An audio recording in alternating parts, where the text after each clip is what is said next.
இன்றே டவுன்லோட் செய்து உங்கள் ஃபேவரட் ஷோக்களை என்ஜாய் பண்ணுங்க. முருக உண்டு நான் உண்டுன்னு இருக்கிறவன் போய் இதுல என்னத்துல செய்ய முடியும் சொல்லல. நீ சொல்லாமதான் முப்பிடாதி அண்ணா வந்து செக்யூரிட்டியா இங்க நிக்கிறாரா? ஆமா டாக்டர் சாமி, நான் தான் ஸ்டேஷனுக்கு போய் இல்லையே முப்படாதி என் வீட்டுல போய் ஸ்டேஷன் வேலை பாரு. அவர் அப்படியே வயிற்று தள்ளிட்டே வந்து இங்க செக்யூரிட்டி வேலை பாப்பாரா? அது எப்படி? ஸ்டேஷன்ல இருந்து ஆர்டர் வரணும். அதுக்கு தானே போலீஸ்காரி வேணும்ங்கிறது. இல்லை அந்த ஸ்டேஷனுக்கு 6 இன்சார்ஜி. அப்ப அவர் தானே ஆர்டர் போட்டிருக்கணும். எட்டி பரணி, மாமா சொன்னதானே முப்படாதி என்னாச்சு பாதுகாப்புக்கு வருவாவ. அவன் கிட்ட இவன் சொல்லாம அவன் அனுப்பி வைப்பானா? இவன் இல்ல, அவன் சொல்லி கூட அவன் அண்ணன் அனுப்பி வச்சிருக்கலாம்ல. முருகனே அண்ணன் கிட்ட போய் சொன்னாரா? யாருக்கு தெரியும்? நீ என்கிட்ட என்ன சொன்ன? போய் ஸ்டேஷனுக்கு போய் உன் அண்ணன் கிட்ட கம்ப்ளைண்ட் கொடுக்க சொன்ன. நீ உன் அண்ணன் கிட்ட சொல்ல சொன்ன. நான் என் அப்பா முருவன் கிட்ட சொன்னேன். என் அப்பா முருவன் உன் அண்ணன் மனசுக்குள்ள வந்து இந்த வீட்டுக்கு செக்யூரிட்டி போடுன்னு சொல்லிருக்கலாம்ல. ஏய்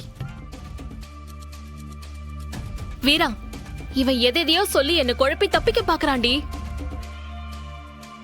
நிச்சயமா இவன் ஏதோ தில்லுமுல்லு பண்ணிருக்கான், அது கன்ஃபார்ம். ஏ சண்முகசாமி, நிச்சயமா நீ என்கிட்ட எதையோ மறைக்கிற.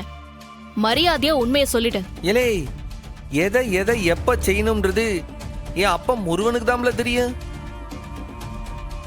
எதை காட்டணும் எதை மறைக்கணும் இதெல்லாம் என் அப்பா முருகனோட திருவிளையாடல்ல. அவன் என்ன செய்ய சொல்லி என்ன சொல்தானோ அதை செய்யறத மட்டும்தான் இந்த அடிமையோட கடமை. இவன்கிட்ட வாயை கொடுத்து நீ வார்த்தையை வாங்க பாக்குறியாக்கோ? இவன் தான் சரியான கல்லூரி மங்கனா இருக்கிறான. நீ வேற வேலை ஏதாவது இருந்தா பாருத்தா. ரொம்ப நன்றி அப்பாச்சாமி. இது ஒண்ணுதான் குறைச்சல். இப்ப அப்பாச்சாமி, நான் ரொம்ப டயர்டா இருக்கேன்னா போய் குளிச்சதுக்கு அப்புறம் தான் சாப்பிடணும். இந்த வயிறு சாமி வேற ஒரே பசிக்குதா. அப்போ நான் குளிக்க போவா? போய உன்னை யார் தடுத்தா? சொல்லிட்டு இப்படி பிரேக் டவுன் ஆன சிமெண்ட் லாரி மாதிரி குறுக்கவே நின்னா நான் எப்படி போவேன்? கொஞ்சம் வழி விடு.